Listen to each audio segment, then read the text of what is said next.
मैं हूं आपके साथ दीपाली नंदा। बुलेटिन की शुरुआत करेंगे इस वक्त की बड़ी हेडलाइंस के साथ। रिकॉर्ड ऊंचाई के बाद ऊपरी स्तर से फिसला बाजार, निफ्टी की रिकॉर्ड क्लोजिंग। आईटी फार्मा शेयरों में जोरदार खरीदारी, एफएमसीजी, एनर्जी, पीएसई शेयरों में दबाव। पश्चिम बंगाल में बंद के दौरान हिंसा और आगजनी, नॉर्थ 24 परगना में बीजेपी नेता की कार पर फायरिंग। बीजेपी ने टीएमसी पर किया वार तो ममता ने किया बीजेपी पर पलटवार।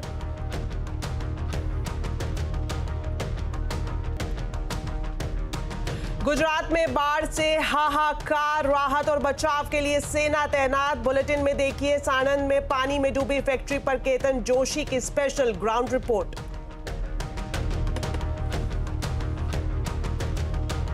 योगी सरकार की नई सोशल मीडिया पॉलिसी, कैबिनेट ने दी मंजूरी। देश विरोधी पोस्ट करने पर उम्र कैद तक की सजा। सरकार की योजनाओं पर पोस्ट, वीडियो और रील बनाने वालों को 8 लाख तक का विज्ञापन।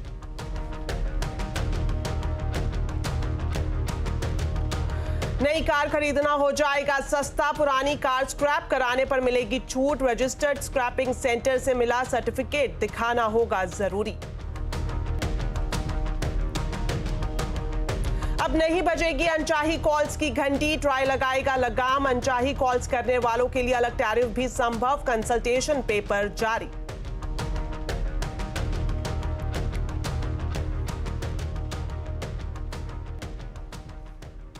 बुलेटिन की शुरुआत करेंगे बड़ी खबर के साथ। कोलकाता रेप और मर्डर मामले में लेकर बंगाल में बवाल थमने का नाम नहीं ले रहा है। आज बीजेपी ने बंगाल में 12 घंटे का बंद बुलाया, जिसका असर कोलकाता से लेकर हावड़ा तक देखने को मिला। इसके अलावा अलीपुरद्वार, पुरुलिया और सिलीगुड़ी पर भी इसका असर देखने को मिला। बीजेपी कार्यकर्ता बंद को असरदार बनाने के लिए सड़कों पर उतरे हुए हैं। बीजेपी कार्यकर्ताओं ने नदिया, हुगली, मुर्शिदाबाद, उत्तर 24 परगना में ट्रेनों की आवाजाही को भी रोका। उसके बाद सुरक्षा बलों से उनकी झड़प भी हुई। कई शहरों में पुलिस ने बीजेपी कार्यकर्ताओं पर लाठियां बरसाई। अलीपुरद्वार में बीजेपी कार्यकर्ताओं ने आगजनी करने की कोशिश की तो उन्हें पुलिस ने हिरासत में ले लिया। बंगाल बंद के दौरान कोलकाता में बीजेपी की लॉकेट चटर्जी, रूपा गांगुली और अग्निमित्रा पॉल को पुलिस ने हिरासत में लिया है। इस सबके बीच गोली चलने और बम बरामद होने की भी तस्वीरें सामने आई हैं। बंगाल के भाटपाड़ा गोलीकांड में पुलिस ने 4 लोगों को गिरफ्तार किया है। भाटपाड़ा में बीजेपी नेता प्रियंगू पांडे की कार पर फायरिंग हुई थी। इस हमले में कार में सवार बीजेपी नेता रवि सिंह को चोट भी आई है।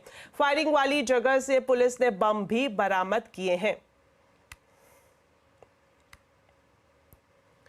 बीजेपी ने ममता सरकार के रवैये पर सवाल उठाया है और कहा है कि पुलिस लोकतंत्र को कुचल रही है।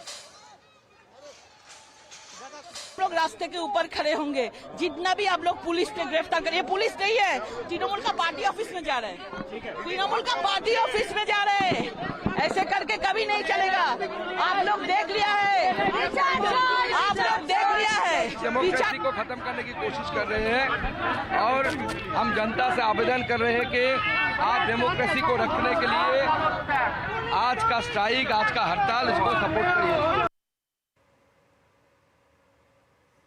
बीजेपी के बंगाल बंद के बीच पश्चिम बंगाल की मुख्यमंत्री ममता बनर्जी ने बड़ा ऐलान किया है। उन्होंने कहा कि अगले हफ्ते विधानसभा का सत्र बुलाया जाएगा, जिसमें बलात्कारियों के लिए मृत्यु दंड सुनिश्चित करने के लिए 10 दिनों के अंदर एक विधेयक पारित किया जाएगा। इस विधेयक को राज्यपाल के पास भेजा जाएगा और अगर इसे पारित नहीं किया जाता है तो राजभवन के बाहर धरना देंगी।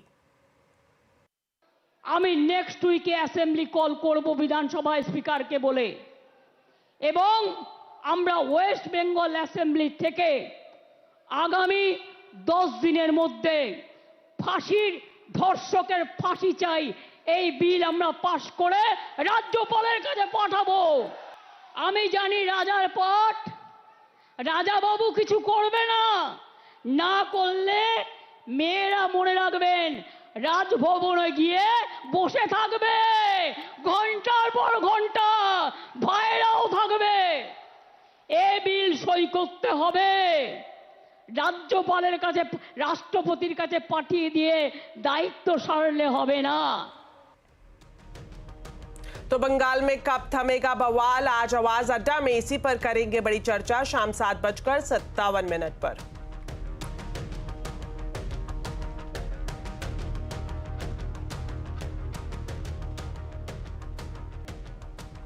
तो चलिए अब खबर गुजरात से, जहां पर बारिश का कहर लगातार जारी है। राज्य में बारिश की वजह से अलग अलग जगहों पर 7 लोगों की मौत की खबर है। शहर के कई इलाके टापू जैसे हो गए हैं, लोगों के घर में पानी भर गया है और पूरी तरह से जो घर है वो डूब गए हैं।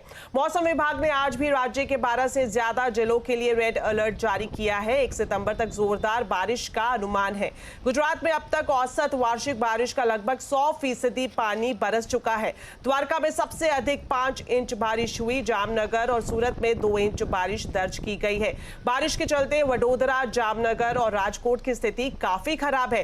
तेज बारिश के चलते यातायात भी प्रभावित हो रहा है। स्टेट ट्रांसपोर्ट की 4531 ट्रिप और 50 ट्रेनें रद्द की जा चुकी हैं। वडोदरा में विश्वामित्री नदी से कई मगरमच्छ भी शहर में घुस गए हैं। तो गुजरात में भारी बारिश की वजह से टाटा मोटर्स के कार ट्रांसपोर्टेशन पर भी असर पड़ रहा है। पिछले कई दिनों से कई सारे ट्रक्स हैं जो प्लांट से नई कार को अलग अलग राज्यों और पोर्ट तक ले जाती हैं, वे बाहर ही रुकी हुई हैं। देखिए, हमारे संवाददाता केतन जोशी ने टाटा मोटर्स के सानंद प्लांट का जायजा लिया और उसकी बाहर से स्थिति क्या कुछ है, ये सब कुछ स्पेशल रिपोर्ट में। देखिए, इस वक्त मैं साणंद में टाटा मोटर्स के प्लांट के ठीक बाहर खड़ा हूं। मैं कैमरामैन को बोलूंगा कि दिखाइए, यहां पर कई सारी ट्रक है वो ऐसे ही खड़ी है कई दिनों से, क्योंकि प्लांट के अंदर भी पानी भरा है और दूसरी ओर गुजरात के जो रोड है, कई सारे रोड को ब्लॉक भी कर दिया गया है। यहां से पोर्ट पर भी जाती है तो कच्छ का रोड भी बंद कर दिया गया है और यहां से अलग अलग राज्यों में भी जाती है। तो काफी जो प्लांट का प्रोडक्शन है वो तो चल रहा है, लेकिन जो ट्रांसपोर्टेशन है वो बंद है। आइए कुछ ड्राइवर है उनसे बात करते हैं। अच्छा, आप कितने दिन से यहाँ पर हो? हम 6-7 दिन से खड़े हैं यहाँ। 7 दिन से ये बारिश की वजह से लोड नहीं हो रहे हैं, तो उसकी वजह से खड़े हैं यहाँ। अच्छा, आपको अंदर से कैसा मैसेज दिया, क्यों ट्रक आपकी अंदर नहीं जा रही है प्लांट के? अब हाँ, ये दिया बारिश की वजह से नहीं लोडिंग हो रही है। बोला है कि अंदर पानी भरा है प्लांट में, तो उसकी वजह से लोड अभी डाउन है। कार अंदर जहाँ कार बनता है ना, वहाँ पे भी पानी भरा है। अच्छा, तो हाँ, काम रुका हुआ है। तो आपको कार लेकर कहाँ जाना होता है? कहाँ कहाँ की ट्रिप होती है वैसे? पोर्ट पर बेंगलोर, चेन्नई वगैरह, बॉम्बे, पूना। पोर्ट पर भी होती है, कंडला पोर्ट या और दूसरे पोर्ट भी होती है, पोर्ट भी होती है, कांडला पोर्ट वगैरह, उधर भी जाते हैं। आप कितने दिन से यहाँ पर है? यहाँ पर हो गए 6-7 दिन हो गए। 7 दिन हो गए सर। और अभी कोई ऐसा है कि आप कब यहाँ आपकी ट्रक में लोड होगी कार? कोई पता नहीं है, अभी कोई मालूम नहीं है कुछ। अंदर का क्या मालूम कब होगी कब नहीं होगी। तो हम कह सकते हैं कि साणंद का ऐसा ही हाल है। जो इंडस्ट्रियल एरिया है वहां पर भी पानी का इतना भराव हो गया है कि वहां से आगे कुछ भी चीजें ले जाना भी मुश्किल हो रहा है। कई सारे प्लांट के अंदर लाइट भी नहीं है। तो हम कह सकते हैं कि अगर बारिश रुकी तो कुछ दिनों में ये हालात ठीक होंगे, लेकिन अगर बारिश बढ़ती है तो हालात और भी बद से बदतर हो सकते हैं। Ketan Joshi, Ahmedabad, Sanand.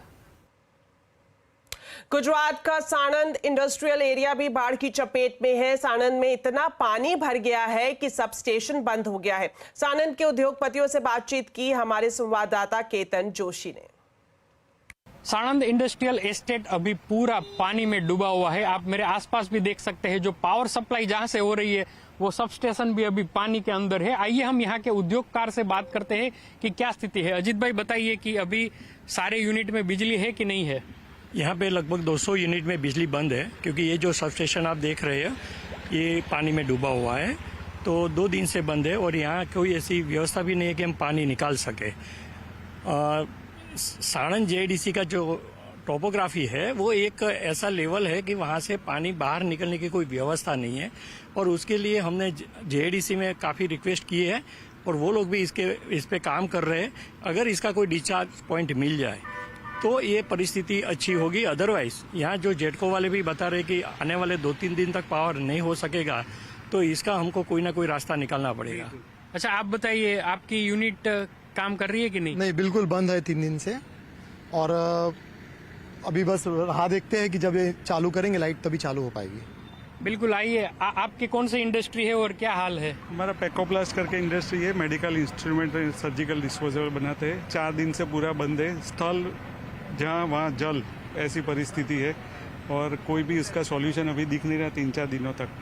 We have our 3 units here in साड़न एंड ये करीब मतलब लास्ट 3-4 दिन हो गया आज पावर नहीं है and we are facing lots of problems here.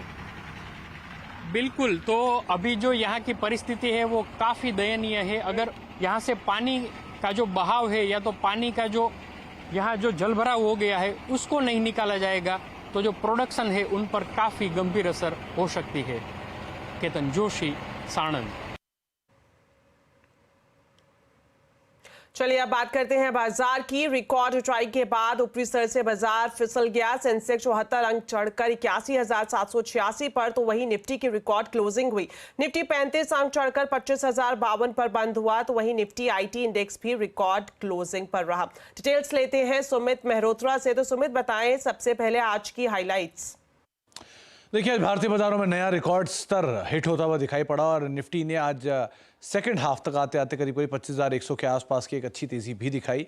आज की पूरी तेजी का दारोमदार रहा आईटी और फार्मा के नाम, जहां पे आईटी में एक जबरदस्त उछाल था। आईटी इंडेक्स अपने नए रिकॉर्ड स्तरों पर पहुंचा और साथ ही साथ फार्मा में भी अच्छी खरीदारी देखने को मिली। हालांकि हायर लेवल से बाजार थोड़ा सा हल्का जरूर हुआ, चाहे मिड कैप स्मॉल कैप थे, ऊपरी से थोड़ी सी बिकवाली मिड कैप में आते हुए दिखाई पड़ी। फ्लैट साइड में बंद हुआ, small cap index flat to negative side में बंद हुआ।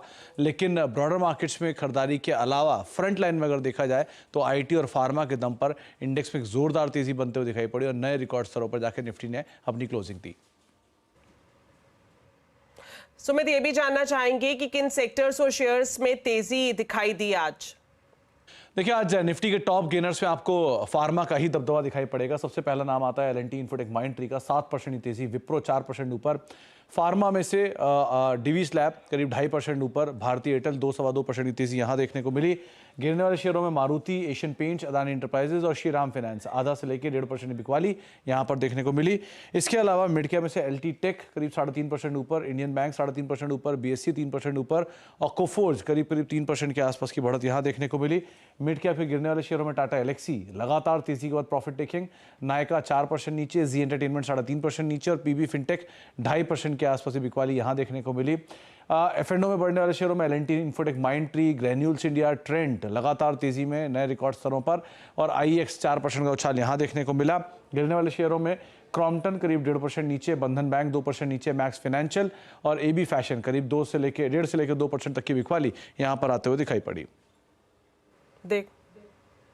शुक्रिया सुमित इस पूरे मार्केट अपडेट के लिए। अब विदेश में पढ़ाई करने वाले छात्रों के लिए चिंता की खबर है, खासतौर पर जो छात्र कनाडा और ऑस्ट्रेलिया में पढ़ रहे हैं या फिर जाने की तैयारी कर रहे हैं। दोनों देशों ने अपने नियमों में ऐसे बदलाव किए हैं जिससे छात्रों के लिए वहां रहकर पढ़ना मुश्किल हो जाएगा। आइए अब आपको बताते हैं कि आखिर इन दोनों देशों में ऐसा क्या हुआ कि अब वहां पर पढ़ना आसान नहीं होगा। तो एक वीडियो वॉल के जरिए मैं आपको बताना चाहूंगी कि आखिर वो कौन से नियम है जिसको लेकर अब चिंता की बात है। तो आप देख सकते हैं, आपको मैं बताऊंगी कि Indian student not so welcome. जी हां, खासतौर पर अगर हम ऑस्ट्रेलिया या फिर कनाडा की बात करें तो यह बात वहां पर सही साबित होती है। सबसे पहले बात करेंगे ऑस्ट्रेलिया की। अब ऑस्ट्रेलिया ने कोटा या फिर लिमिट लगा दी है। फॉरेन स्टूडेंट्स की संख्या अब नए साल यानी 2025 से ऑस्ट्रेलिया में फॉरेन स्टूडेंट्स की संख्या 2,70,000 पर सीमित हो जाएगी और इस आंकड़े में हायर एजुकेशन के लिए 1,45,000 स्टूडेंट्स और वहीं स्किल ट्रेनिंग के लिए 95,000 स्टूडेंट्स का रजिस्ट्रेशन या फिर वीजा परमिट यहां पर किया जाएगा। अब सवाल यह है कि आखिर ऑस्ट्रेलिया ने ये कोटा या लिमिट क्यों लगाई है? तो इसके पीछे जो सबसे बड़ी वजह है वो है रिकॉर्ड माइग्रेशन। माइग्रेशन की संख्या इतनी ज्यादा बढ़ गई है कि ऑस्ट्रेलिया की सरकार ने ये लिमिट लगा दी है। अगर 2023 में आंकड़ों की बात करें तो यहां पर जो ऑस्ट्रेलिया में माइग्रेशन है वो 60% तक बढ़ गया है। तो बड़ा उछाल माइग्रेशन में आता हुआ ऑस्ट्रेलिया में दिखाई दिया है। अब माइग्रेशन बढ़ रहा है तो उसकी वजह से यहाँ पर जो रेंटल प्रॉपर्टी के दाम है वो काफी ज्यादा बढ़ गए हैं, आउट ऑफ कंट्रोल हो गए हैं। रेंटल प्रॉपर्टी ज्यादा महंगी हो गई है और ये जो नियम, ये जो बदलाव किए जाएंगे ये 2025 से लागू हो जाएंगे, खास तौर पर जो फॉरेन स्टूडेंट्स हैं, एस्पिरेंट्स हैं जो ऑस्ट्रेलिया जाना चाहते हैं उनके लिए। वहीं अब आगे अगर हम बात करें कनाडा की, तो कनाडा ने भी अपनी इमिग्रेशन पॉलिसी में बड़े बदलाव किए हैं, या फिर ये कहा जाए कि कनाडा ने बैक डोर से पुश किया है, धक्का दिया है तो गलत नहीं होगा। पार्ट टाइम जॉब करना सबसे ज्यादा मुश्किल हो जाएगा। ये इसलिए हम बता रहे हैं क्योंकि वहां पर जितने भी स्टूडेंट्स हैं जो पढ़ाई के लिए जाते हैं वो पार्ट टाइम काम भी करते हैं। अब जो पार्ट टाइम वर्क परमिट है वो सिर्फ 1 साल का हो जाएगा। अगर फिलहाल की बात करें तो ये 2 साल का है, लेकिन नई पॉलिसी के तहत इसकी अवधि को घटाकर 1 साल कर दिया है। बड़ी संख्या में छात्र वहां पर पार्ट टाइम करते हैं, पढ़ाई के साथ साथ पार्ट टाइम जॉब भी करते हैं ताकि अपना जो खर्चा है रहने का उसकी वो भरपाई कर सके। आपको बता दें ये एक अहम पॉइंट है कि कनाडा में जो विदेशी छात्र है इसमें 40% भारतीय हैं, तो कनाडा में जो फॉरेन स्टूडेंट्स हैं उसमें सबसे ज्यादा प्रतिशत भारतीयों का है। और अब चूंकि इतना बड़ा बदलाव किया जा रहा है तो नए नियमों को लेकर वहां पर कनाडा सरकार के खिलाफ जो फॉरेन स्टूडेंट्स हैं वो विरोध प्रदर्शन भी कर रहे हैं। उनकी मांग क्या है? मांग सबसे बड़ी यही है कि जो भी अवधि है वर्क परमिट की उसको बढ़ाया जाए और साथ ही साथ जो परमानेंट रेजिडेंसी है उसके लिए भी एक क्लियर पॉलिसी लेकर आए। तो जाहिर तौर पर ये जो बदलाव किए गए हैं स्टूडेंट्स के लिए, जो बाहर जाकर पढ़ना चाहते हैं, नौकरी करना चाहते हैं, उनके लिए ऑस्ट्रेलिया और कनाडा जाने की राह थोड़ी मुश्किल जरूर होगी। चलिए बढ़ते हैं आगे। चलिए इस वक्त की बड़ी खबर हम आपको दिखा रहे हैं। रिलायंस की डिज्नी डील को सीसीआई की मंजूरी मिल गई है। तो बड़ी खबर इस वक्त आप अपनी टीवी स्क्रीन पर देख रहे हैं। सीसीआई ने रिलायंस की डिज्नी डील को मंजूरी दे दी है और सीधा सुमित से जुड़ते हैं इस बड़ी खबर पर। तो सुमित बताएं क्या है बड़ी खबर? तो कंपटीशन कमीशन ऑफ इंडिया यानी कि सीसीआई की तरफ से अप्रूवल आ गया है रिलायंस और डिज्नी की डील को लेकर। दरअसल ये जो डील थी इसमें कई सारी कंपनियों के विलय की बातचीत है, जिसमें Reliance industries, Viacom 18 private limited, digital 18 media limited, star India private limited और स्टार टेलीविजन प्रोडक्शंस लिमिटेड का जो एक जो मर्जर की बातचीत थी वो अब अप्रूवल के तौर पे आते हुए दिखाई पड़ी है। करीब करीब 850 करोड़ डॉलर का एक मर्जर था जो मर्जर सीसीआई में पेंडिंग था। इसमें वायोकॉम और स्टार इंडिया के बीच का ये जो मर्जर था इसको अप्रूवल आता हुआ दिखाई पड़ा है और इससे एंटरटेनमेंट बिजनेस यानी कि जो एंटरटेनमेंट वायोकॉम 18 का जो कि रिलायंस इंडस्ट्रीज के कारोबार के अंदर आता है वो वॉल्ट डिज्नी के साथ उसके मर्जर की बातचीत भी होते हुए दिखाई पड़ रही है। गुरमीत हमारे साथ मौजूद भी हैं। गुरमीत, सबसे पहले और सबसे इम्पॉर्टेंट अपडेट जो अभी अभी आ रहा है कि सीसीआई ने रिलायंस की डिज्नी डील को, रिलायंस और डिज्नी डील को अप्रूवल दे दिया है। किस तरह के इम्प्लीकेशन आप इससे रीड कर पा रहे हैं और कितनी अहम खबर अभी के लिए आप देख रहे हैं इसे? काफी अहम, क्योंकि कहीं ना कहीं डाउट आ रहा था कि शायद सीसीआई इसको अलाउ ना करे क्योंकि मोनोपोलिस्टिक सिचुएशन क्रिएट हो सकती है। कंबाइंड एंटिटी में काफी सिनर्जीज हैं, 100 सुपर चैनल्स हैं और स्पोर्ट्स चैनल्स इन पर्टिकुलर उनके पास काफी एसेट्स हैं और डिज्नी हॉटस्टार थोड़ा सा पीछे कुछ उनका परफॉर्मेंस अच्छा नहीं रहा है। जब से उनके पास से आईपीएल के राइट्स गए थे कुछ 23 मिलियन के आसपास कस्टमर्स भी लूज हुए हैं। तो ये एक अच्छा डिजिटल जायंट बन सकता है। मेजॉरिटी ओनरशिप जो है रिलायंस के पास रहेगी 2/3 और लगभग 1/3 अप्रोक्सीमेटली 1/3 डिज्नी के पास रहेगी। डिज्नी के लिए भी अच्छा है, उनको मस्ट नीडेड फंड्स मिलेंगे और काफी सिनर्जी जैसे मिला। और फ्यूचर जो है डिजिटल लैंडस्केप का वो ओटीटी है और डिजिटल है। आप देखिए नेटफ्लिक्स है, आज उसका $300 बिलियन का वैल्यूएशन है। इंडिया की सबसे बड़ी कंपनी भी $250 बिलियन ही है और ये कंबाइंड एंटिटी तो अभी स्टार्ट हुई है। तो लॉन्ग टर्म पोटेंशियल बहुत है। इमीडिएट बेनिफिट शायद बहुत ज़्यादा किसी लिस्टेड एंटिटी को ना देखने को मिले, बट एक अच्छा डिजिटल जायंट क्रिएट होने की तैयारी में है। उर्मिता फोन पे ही रहिएगा। हमारे साथ अनुज भी मौजूद हैं। अनुज, एक मच अवेटेड इवेंट, क्योंकि बहुत समय से अटकलें लगाई जा रही थी कि सीसीआई की तरफ से अप्रूवल कैसे आएगा ये पूरी डील का, लेकिन फाइनली सीसीआई की तरफ से रिलायंस डिज्नी डील की जो अप्रूवल्स हैं वो आते हुए दिखाई पड़े हैं। क्या डिटेल आप गैदर कर पा रहे हैं?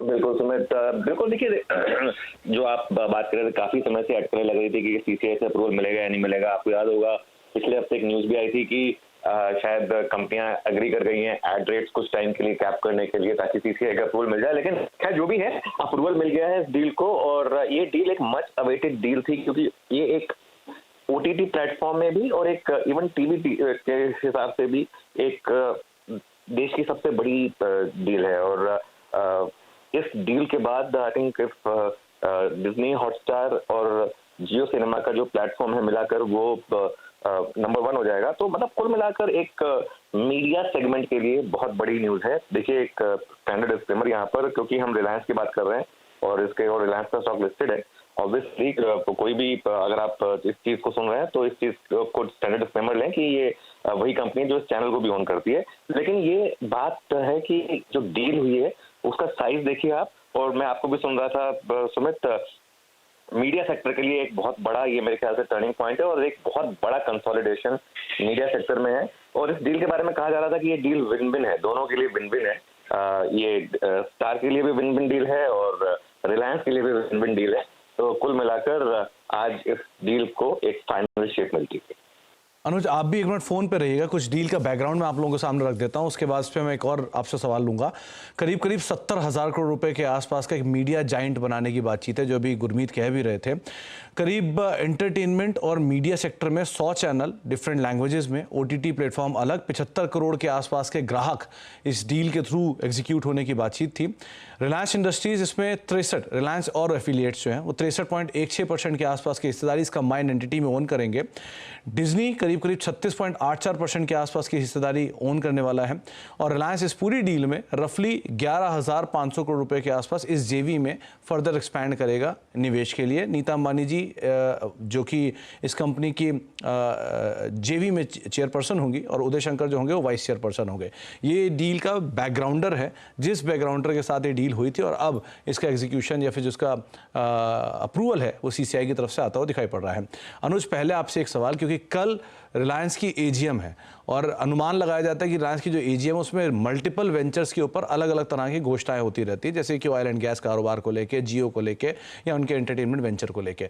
सो इस तरह के अप्रूवल्स का आना और साथ साथ इस तरह के कारोबार में फर्दर एक्सपैंड होना, ये क्या अटकलें लगाई जाए, क्या उम्मीदें लगाई जाए, क्या आ सकता है, या फिर किस तरह की बातचीत इसको लेकर हो सकती है, इस कारोबार को लेकर? देखिए, डेफिनेटली इस कारोबार पर तो बातचीत होगी ही, क्योंकि जैसा आपने कहा सुमित की 70,000 करोड़ की ट्रांजैक्शन वैल्यू की गई। तो ध्यान रखिएगा, 70,000 करोड़ की ट्रांजैक्शन एक्सक्लूडिंग सिनर्जीज। अगर सिनर्जीज को अगर आप जोड़ देंगे तो शायद ये डील इससे भी और बड़ी हो सकती है। और ऑब्वियसली रिलायंस का 63% स्टेक और बाकी 38.64% डिज्नी का। और जैसा आपने कहा, कल रिलायंस की एजीएम है, और एक चीज बहुत क्लियर है कि रिलायंस मार्केट का अब एक जो व्यू है रिलायंस को लेकर, वो सिर्फ एक O2C बिजनेस को लेकर नहीं है, सिर्फ एक ऑयल कंपनी को लेकर नहीं है, बल्कि जो न्यू एज, एक ट्रूली कंपनी ने अपने आप को एक न्यू एज कंपनी के रूप में ट्रांसफॉर्म किया है, उसका एक बहुत बड़ा हिस्सा ये मीडिया बिजनेस है। और मीडिया बिजनेस में अब ऑब्वियसली रिलायंस के पास अब भारत की सबसे बड़ी मीडिया कंपनी भी है। मतलब अगर आप चाहे वो न्यूज बिजनेस हो, एंटरटेनमेंट बिजनेस हो, या ओटीटी प्लेटफॉर्म हो, तो उस हिसाब से बाकी देखते हैं कल एजीएम में क्या निकल कर आता है। उसको प्रीएम्प्ट करना थोड़ा मुश्किल होगा, वेट कर लेते हैं उसकी। इनफैक्ट ये जो अनुज कह भी रहे हैं कि किस तरह से लार्जेस्ट स्पेस है, तो जब ये डील अनाउंस हुई थी तब भी ये बात मेंशन की गई थी कि SIPL जो है वो टीवी ब्रॉडकास्टिंग मोशन पिक्चर्स या OTT में तो है ही, प्लस जो बाकी टीवी चैनल्स या ऑडियो विजुअल कंटेंट है उसमें भी एक डोमिनेंट पोजीशन पर है। साथ ही साथ एक और इम्पॉर्टेंट चीज़ अनुज ये भी थी कि जो सेक्टर की री रेटिंग है उसकी भी पॉसिबिलिटी बहुत जताई जा रही है कि इसमें लिस्टेड प्लेयर बहुत सारे हैं। रिलायंस की कंपनियां तो हैं ही, प्लस बाकी कंपनियां भी हैं। सो एक अनुमान लगाया जा रहा है कि जिस तरह की एक बड़ा डोमिनेटिंग प्लेयर बन रहा है, या जिस तरह की सिचुएशन एक कंपनी या ग्रुप बना रहा है, उसके सामने थोड़ी सी दिक्कतें बाकी कंपनियों को आ सकती हैं। ये CCI में पहले कई लोगों ने दलील भी दी थी, लेकिन उसके बावजूद भी अप्रूवल आ गया है। सो कैसे रीड करें मीडिया स्टॉक्स को, किस तरह का एक रिएक्शन नियर टर्म में देख सकते हैं हम? सुमित, इसमें मैं एक चीज ऐड करना चाह रहा था। देखिए आप, ये बहुत इंटरेस्टिंग होगा कि एक ही प्लेटफॉर्म के अंदर कलर्स और स्टार प्लस जैसे चैनल्स होंगे, एक ही प्लेटफॉर्म में स्टार स्पोर्ट्स और जियो स्पोर्ट्स जैसे चैनल्स होंगे। IPL, आप सब जानती हैं कि जब IPL की डील हुई थी तो वो टीवी की डील अलग थी और OTT की डील अलग थी। अब दोनों सेम प्लेटफॉर्म में हो गए। तो उस हिसाब से ये एक बहुत बड़ा डील है। रिलायंस इसमें 11,500 करोड़ फ्रेश इन्वेस्ट करने वाला है इसकी आगे की स्ट्रेटजी के लिए। तो बिल्कुल मेरे ख्याल से मीडिया बिजनेस के लिए ये एक, बाकी की जो मीडिया कंपनीज हैं मुझे लग रहा है वो उन पर भी एक थोड़ा सा positive rub off impact he आएगा और आगे जाकर और भी अटकलें लगेंगी। देखिए स्पेस में कंसोलिडेशन आगे और भी होना है, ठीक है। अब जैसे फॉर एग्जांपल रिसेंटली जी की डील की बात हुई थी, वो डील हालांकि नहीं हो पाई थी कंज्यूमेट, लेकिन कल परसों हमने देखा कि वो स्टॉक में वहां पर भी काफी एक्शन हुआ और भी मीडिया स्पेस काफी एक्टिव थी। तो मेरे ख्याल से इस स्पेस में काफी टाइम तक, आने वाले कुछ टाइम में ट्रैक्शन रहेगा और इस स्पेस में वैल्यू है। समझ देखिए, इस स्पेस में वैल्यू है क्योंकि इसमें स्टॉक्स ने पिछले कई सालों से कुछ नहीं किया है। मार्केट कहाँ की कहाँ पहुंच गई है, मीडिया स्टॉक्स वहीं के वहीं पड़े हैं। तो ये मेरे ख्याल से शायद एक बाकी के पूरे स्पेस के लिए भी एक एज अ टॉनिक काम करेगा। गुरमीत, एक इलारा की रिपोर्ट में अभी पढ़ भी रहा था, उन्होंने ये बात मेंशन की है कि जिस तरह से टेलीकॉम में हमने एक बहुत लंबे कंसोलिडेशन के बाद टैरिफ हाइक देखा है, उसी तरह से शायद एक लंबे कंसोलिडेशन के बाद मीडिया के अंदर भी आने वाले समय में जो एड रेट्स हैं वहाँ पर एक बड़ा नॉर्थवर्ड ट्रेजेक्ट्री या नॉर्थवर्ड ट्रेंड आता हुआ दिखाई पड़ सकता है। ये इलारा की रिपोर्ट थी। आप क्या इस तरह की चीज़ें मान रहे हो क्या कि यहाँ पर भी शायद सिचुएशन ऐसी इंप्रूव हो जैसे जैसे री रेट हो रहा है स्पेस? देखिए, तो वैल्यूएशन कंफर्ट है। टैरिफ जो है दो चीज़ों पे डिपेंड करता है कि आपकी डिमांड कितनी है। एडवर्टाइजमेंट रेवेन्यू जो मेन ब्रॉडकास्टिंग चैनल है उनमें प्रेशर रहा है, अभी से नहीं रहा है, पोस्ट कोविड के बाद रहा है। कोविड के बाद थोड़ा सा एडवर्टाइजमेंट का जो फॉर्म है वो बदला है, थोड़ा डिजिटल मीडियम पे ज़्यादा एलोकेशन हुआ है, सोशल मीडिया पे ज़्यादा एलोकेशन हुआ है। तो थोड़ा कहना जल्दबाजी हुआ, बट मैं ये अनुज की बात से सहमत हूँ कि बहुत वैल्यू कंफर्ट है, कोई भी खास मूवमेंट नहीं आई है। और कंसोलिडेशन जब भी आता है थोड़ा सा प्राइसिंग पावर आती है। हालांकि टेलीकॉम से कंपेयर करना सही नहीं होगा, टेलीकॉम बहुत इसेंशियल सर्विसेज में आ जाता है। एंटरटेनमेंट में अभी भी आपके पास बहुत ऑप्शन है और डाइवर्स कंपटीशन है। बट मैं ये बार बार बोल रहा हूँ कि OTT फ्यूचर है। और रिलायंस ने, जैसे अनुज ने बोला, 11,500 करोड़ इसमें निवेश किया। और आप देखिए, एक चीज़ हमें जियो के लिए माननी पड़ेगी, कोविड के बाद से जो उन्होंने इंटरनेशनल डील्स स्टिच करी हैं, पहले जियो में करा, जब उन्होंने फेसबुक, गूगल, जो मार्की इन्वेस्टर्स हैं उन्होंने इन्वेस्ट किया, फिर वही चीज़ उन्होंने रिटेल में रेप्लिकेट की। अभी वो एनर्जी में, न्यू एनर्जी बिजनेस में जा रहे हैं, अब डिजिटल कंटेंट में आ रहे हैं। तो इंडियन ब्रांड जो है ये ग्लोबल हो रहे हैं, ये बहुत हार्टनिंग साइन है। और हम ग्लोबल ब्रांड्स को एक्वायर कर रहे हैं। मतलब डिज्नी हॉटस्टार काफ़ी, हालांकि ये इंडिया है, बट ये काफ़ी बड़ा डेवलपमेंट है। और मेरा ये मानना है कि digital entertainment as a sector बहुत बड़ा सेक्टर होगा फ्यूचर का। सबसे पॉपुलर कंट्री है, 140 करोड़ लोग हैं, 90% पॉपुलेशन के पास अब इंटरनेट एक्सेस है। तो ये इसके आगे कई सारे मायने हैं मेरे हिसाब से। इसलिए ओवरऑल इस सेक्टर को लेकर मैं काफ़ी कंस्ट्रक्टिव हूँ। कल AGM पे मेरी निगाह रहेगी, क्योंकि बाजार ये देखना चाहेगा कि मार्केट वैल्यू अनलॉकिंग कैसे करता है रिलायंस आगे जाके। जैसे जियो फाइनेंशियल हुआ रिलायंस के शेयर से, ऐसे जियो रिटेल बिजनेस कैसे आगे काम आउट होगा, आई थिंक ये बाजार देखना चाहेगा, कल की AGM में नहीं, नियर फ्यूचर में। नहीं, लेकिन गुरमीत, एक अनुमान जो बाजार आमतौर पे लगा के चलता है, जो अभी 2 दिन पहले एक रिपोर्ट भी आई थी, वो भी ये मेंशन कर रही थी कि हर बार AGM में रिलायंस, क्योंकि रिलायंस का AGM कोई एक कंपनी का AGM नहीं होता, वो कई सेक्टर्स का AGM होता है। उसके अंदर आप ऑयल एंड गैस भी सुनते हो, आप उसमें टेलीकॉम भी सुनते हो, उसमें ITES सर्विसेज भी सुनते हो, एंटरटेनमेंट एंड मीडिया भी सुनते हो। सो इस स्पेस में मतलब मल्टीपल तरह के अनाउंसमेंट होते हैं, खासतौर से वो ग्रीन एनर्जी के ऊपर या गीगा फैक्ट्रीज के ऊपर भी कामकाज चल रहा है। सो आप क्या सुनना चाह रहे हो? आप किस तरह की अटकलें वहां से लगाकर चल रहे हो? मैं थोड़ा सा एनर्जी स्पेस में मुझे लगता है वो और अनाउंस करेंगे। आरामको वाली डील टेक ऑफ नहीं हुई थी और रिलायंस ने काफ़ी कैपेक्स किया है न्यू एनर्जी में। अब सोलर पैनल्स में बहुत एग्रेसिव जा रहे हैं, हाइड्रोजन रिलेटेड प्लान्स हैं। 4 गीगा फैक्ट्रीज उन्होंने पीछे अनाउंस करी थी 2 साल पहले। तो एनर्जी रिलेटेड फोरे में क्या प्रोग्रेस है, कुछ अगर फंड रेजिंग कर रहे हैं वो आई थिंक मैं देखना चाहूँगा। मैं जियो का IPO का टाइमलाइन अगर वो दे पाए तो बहुत ही बेहतर होगा। बीच में मार्केट में अटकलें थी कि जब धीरूभाई अंबानी जी का जन्म दिवस था, शायद उस दिन अनाउंस होगा कि जियो का IPO कब आएगा। वो एक मेरे हिसाब से बहुत बड़ा ट्रिगर होगा। जियो का वैल्यूएशन $150 बिलियन से ऊपर हो सकता है और हमने उसका रबाव देखा है। भारती भी देखिए कितना अच्छा परफॉर्म कर रहा है, top 4 top 5 market cap companies में आ गया है भारती। तीसरा, जैसा मैंने आपको बोला, फैमिली ने बहुत एक्सपेंडिचर भी किया है। जो वेडिंग हुई आनंद अंबानी की, वो एक ग्लोबल अफेयर हुआ, एक बज़वर्ड बना, चाहे वो जामनगर की फेस्टिविटीज थी या जो बाद में जियो सेंटर में हुआ। तो क्लियर एक मुझे लगता है कि ठीक है, मैं शायद लिंक कर रहा हूँ ज़्यादा, बट जब आप इतना ऑरा क्रिएट करते हैं, इतना बज़ क्रिएट करते हैं, तो ऑब्वियसली आपके डिजिटल एंटरटेनमेंट प्लान्स काफ़ी बड़े हैं। तो ये 3 चीज़ें मुझे लगता है मैं देखना चाहूँगा। जियो का IPO, एनर्जी बिजनेस को लेके कुछ वैल्यू क्रिएशन, और तीसरा उनके और आगे क्या प्लान है डिजिटल एंटरटेनमेंट में। तो अनुज, आप कल क्या देखने की उम्मीद लगा रहे हो पूरी एनुअल मीट से, और साथ साथ टेलीकॉम और ये मीडिया एंटरटेनमेंट बिजनेस को लेकर किस तरह कल रिलायंस का स्टॉक आपको लग रहा है कि रिएक्ट कर सकता है? कि डील तो बढ़िया खबर है रिलायंस इंडस्ट्रीज की। अदरवाइज देखिए सुमित, मैं रिलायंस के स्टॉक पर खैर कमेंट नॉर्मली अवॉइड करता हूं, क्योंकि थोड़ा सा बायस का इशू हो जाता है, इसके लिए उस पर मैं कमेंट नहीं करूंगा। लेकिन हाँ, एक चीज है, कल मुझे लग रहा है कि जो AGM है उसमें मार्केट एक्सपेक्ट कर रहा है कि शायद एक क्लियर डिफाइंड मार्कर्स हो टाइमलाइन के सेपरेट लिस्टिंग के डिफरेंट बिजनेसेस को लेकर। देखिए वो इवेंचुअली होना है रिलायंस की तरफ से, मतलब ये सब प्रयास लगाए जा रहे हैं कि जब प्रॉपर हर बिजनेस सेपरेटली लिस्ट होगा तो उसके लिए, तो उसमें शायद एक कुछ टाइमलाइन की एक अनाउंसमेंट हो जाए, ये एक पॉसिबिलिटी है। इवन मीडिया बिजनेस में भी एक कंसोलिडेशन की पहले अनाउंसमेंट हो चुकी है, सारे बिजनेस को एक ही यूनिट में लिस्ट करने की। तो मेरे ख्याल से थोड़ी सी और क्लैरिटी की कल शायद आपको एक्सपेक्टेशन होगी, और ये एक बाई चांस का कोइंसिडेंस है कि AGM के जस्ट एक दिन पहले CCI बोला चुका है। इनफैक्ट जानने से पहले एक जेफरीज की रिपोर्ट भी कोट करना चाहूँगा।